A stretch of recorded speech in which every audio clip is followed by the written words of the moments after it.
Bismillahirrahmanirrahim. Brother Chairman, distinguished delegates, my very dear brothers and sisters, Assalamu alaikum wa rahmatullahi ta'ala wa barakatuh. I would like to thank the leadership of Assam for organizing this very important Congress to assess the situation of internal problems of Muslim world and to propose the solutions to the regional and international conflicts.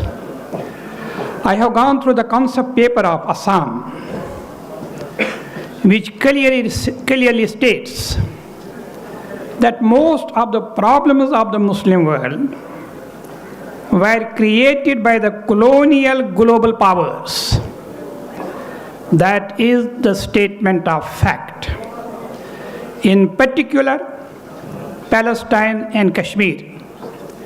They were created by the colonial global powers, and unfortunately, the people of Palestine and the people of Keşmir, they have been suffering for the last more than 8 decades because of the passivity, because of the inaction, because of the indifference of the United Nations. Ambassador Barbock, she's a German ambassador to the United Nations. But more importantly, she is the president of United Nations General Assembly. She was speaking from the podium of United Nations this year in September. She said, "Where is the United Nations when we have so many international conflicts arising?" She said, "Where is the United Nations when we have the whole world burning?" She said, "Where is the United Nations when the human rights are being trampled?" Then 3 days later, Antonio Guterres, the Secretary General of the United Nations, again in September of 2025, he said, "Today peace is in jeopardy." He says the human rights and international law is being trampled. Then he said something more important. I don't think I can say that. The Secretary General of the United Nations speaking from the podium of United Nations, he said this is grace to the United Nations. I agree with both the chairman of the United Nations General Assembly and Antonio Guterres. The United Nations has failed the humanity.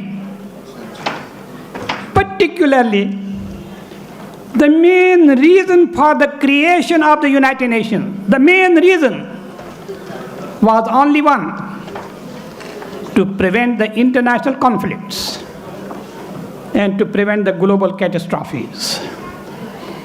The most glaring example is that of Gaza. Tens of thousands of people have been killed. And I'm not talking about the past. The people are being killed day in and day out.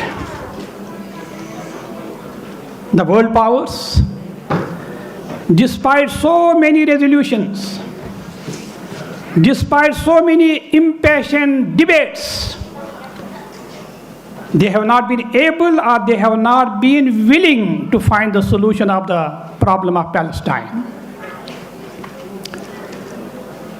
Dear brothers and sisters, what a beautiful saying of our beloved Prophet sallallahu alaihi wasallam. This ummah is one body. If there is pain in one part of the body, the whole body feels the pain. But we have been listening to our speakers, our scholars, for the last 2 days. It is not only the Rohingya Muslims who are in pain, it is Sudan which is in pain too. It is not only the people of Kashmir who are suffering, it is Palestine which is suffering too. So today it is our collective responsibility to respond to the cries of the babies and women and civilian population coming from the camps of Rohingya Muslims, from the streets of Gaza, from the streets of Kashmir. Dear brothers and sisters, we are being told the world powers have their national interest. They cannot frame their foreign policy according to democratic values and universal principles. Dear brothers and sisters, yes, world powers have their national interest. But you tell me, ladies and gentlemen, and dear brothers and sisters, you tell me, when the world powers are confronted with the extreme situation like Ukraine, you know what do? They speak the language of morality. The words come dripping from their mouth with moral values. I am sure you have heard the name of President Joe Biden. On October 22nd, 2022, you know what he said? We will not tolerate the illegal theft of a foreign land by force. You know, and I know he was talking about Russia. But then he said much more important than that. He said, we stand by international law and we stand by UN Charter. Dear brothers and sisters, you do not need to be a Muslim. Do you know what the people of Palestine are demanding? Do you know what the people of Kashmir are demanding? They are demanding the world powers need to abide by the international law and the UN Charter. President Biden, he did not pick up the phone. At least I do not know. He did not pick up the phone and he did not tell Narendra Modi, the Prime Minister of India. He did not tell Benjamin Netanyahu, the Prime Minister of Israel, that you have to abide by the UN Charter. You have to abide by the international law.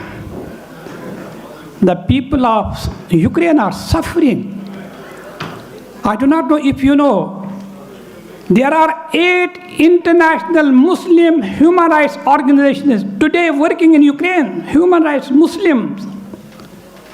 The world power, they also felt the pain. You know what did they do? They invoked the 4th Geneva Convention. I endorse that. You see the suffering, you invoke 4th Geneva Convention. When are they going to invoke the 4th Geneva Convention for Gaza? When are they going to invoke the 4th Geneva Convention for Kashmir? Not because I am from Kashmir.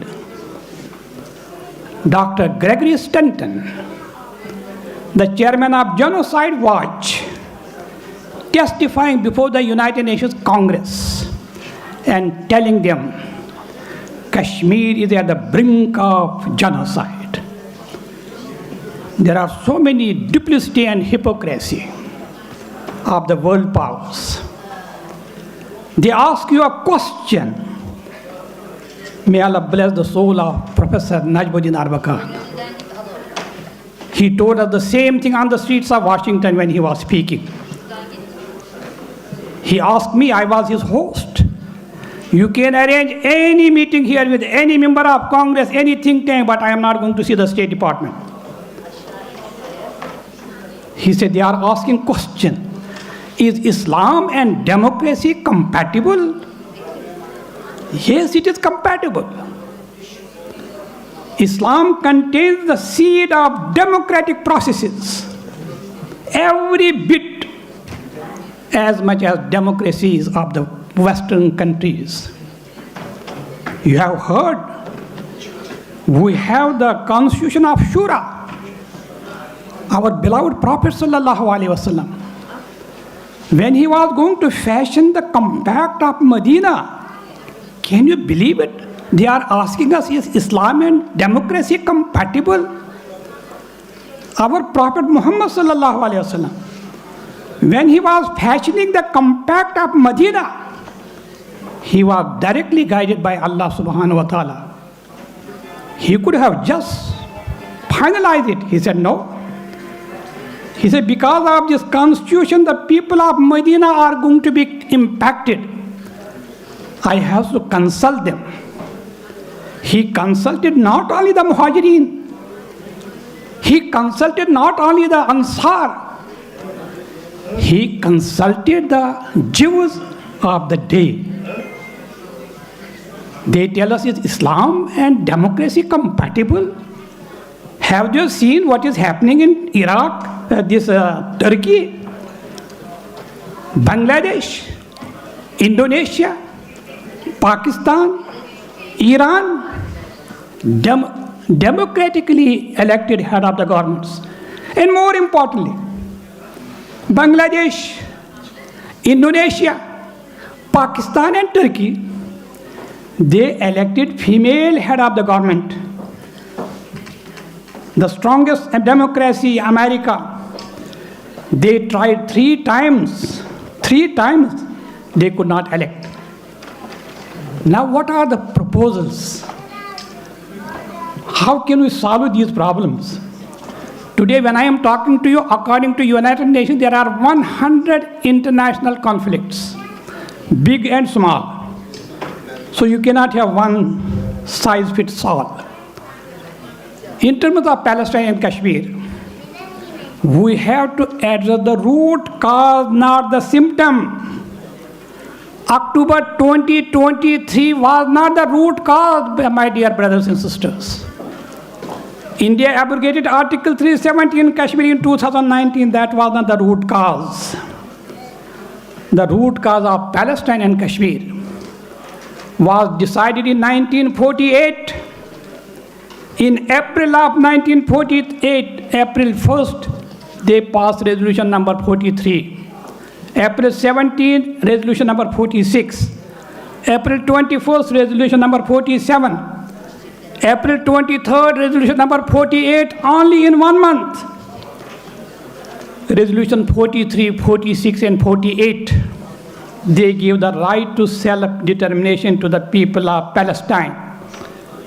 Resolution 47 gave right to people of Kashmir, to the people of Kashmir. This is the bone of contention.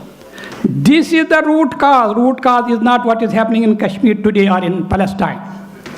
Secondly, I was really delighted. I am sure you saw it. In Sharm el-Sheikh, the Gaza agreement was signed. We were delighted. Palestinians were delighted. We saw them at least having something to eat. And more importantly, the person who signed that agreement was none of them our President, Tayyip Erdogan. But one thing was really missing, my brothers. You cannot find the solution unless you have that piece of puzzle there. The agreement is being signed for Palestine. The most powerful man of the earth is there. The most powerful man of OIC, he is signing it. For what? For Palestine. I did not see any Palestinian person there. No face of Palestine was there. Why I am saying so? Any agreement, whether it is between Israel and Palestine, it is between India and Pakistan, the people of Pakistan, people of Kashmir, and the leadership of Palestine should be there. Brother Chairman is looking at the watch. I will conclude by saying this. Much is being said that 7.5 decades have passed since the UN resolutions were adopted on Palestine and Kashmir. 7.5 decades. Dear brothers and sisters, the passage of time cannot alter the fact that these resolutions have remained unimplemented. The basic principle of international law, basic principle. United Nations resolution cannot, mashallah, I have 5 minutes. United Nations resolutions cannot become obsolete and they cannot be overtaken by changed circumstances. Why? If the passage of time were allowed to extinguish the international agreement, because 75 years have gone, so the agreement is already extinguished. If the passage of time were going to extinguish the international agreement, like Palestine and Kashmir, then UN Charter was adopted 3 years before that. Then passage of time should also extinguish the UN Charter. UN Charter is still in existence. The UN resolutions are also in existence. And again, if non-implementation of the international agreement were going to render any agreement defunct, any agreement is defunct because it has not been implemented. I endorse that. If the resolution were not implemented, it has become defunct.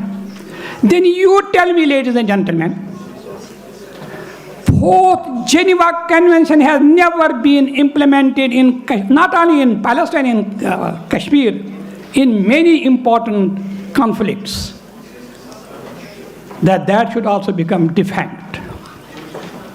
What is the point of departure? Why do we need to go? Before we go to any negotiating table, international law says, particularly the people who are experts in the negotiations, they say before you go to the negotiating table, have the track 2 or have the quiet diplomacy. I stand for track 2. I stand for quiet diplomacy. But quiet diplomacy should not be only between India and Pakistan. Quiet diplomacy should not be only between United States, Qatar and Egypt. Quiet diplomacy should be also trilateral. It should be between India, Pakistan and the people of Kashmir. It should be between America, Qatar, Egypt and Palestinian people. The people of Kashmir have a problem and the people of Palestine have a problem. We have to find a way how to resolve that problem. Unless that problem is resolved, no solution will be found. What is the problem? We have to accept our limitations. Kashmiris have given more than 100,000 sacrifices with the fullest possible consciousness. They face the gun here, not at the back. You know what is the problem? Some of them want to join Pakistan. Some of them say we stand for independence. And they are still occupied by the government of India. So they have to find a way to reconcile their differences. And you tell me, brothers and sisters, the Gaza and West Bank, they are miles far apart. We have to find a way. There is reconciliation between Gaza and the West Bank. Lastly, ladies and gentlemen, the point of departure for any conflict, not only Kashmir and Palestine, for any conflict, the point of departure, if you really want to find the real and permanent solution, we have to go back to the UN Charter. We have to go back to the international agreements. Dear brothers and sisters, the world powers should understand. Not because I am saying so. You know who said this? You may laugh. Donald Trump said it. Donald Trump said, I cannot believe this. India and Pakistan are fighting. And they do not know, don't they know, these are his words, don't they know they were at the brink of nuclear confrontation and the bone of contention is Kashmir? You see what I am saying? The world powers need to understand. They have to resolve the issue of Palestine, not only for the sake of Palestine. They have to resolve the issue of Kashmir. Honestly, I'm a Kashmiri American. I was born in Kashmir. I'm a proud Kashmiri. I'm a proud American. I'm a proud Muslim. They should solve the Kashmir issue not only for the sake of Kashmir. Whether you like it or not, Vladimir Putin said, Vladimir Putin, the world powers should resolve the issue of Kashmir for the sake of international peace and security. And I will add, the world powers should also resolve the issue of Palestine Doktor, for the sake of international peace and security. With that, wassalamu alaikum wa rahmatullahi ta'ala wa barakatuh. thank you for your speech. Teşekkür ediyoruz.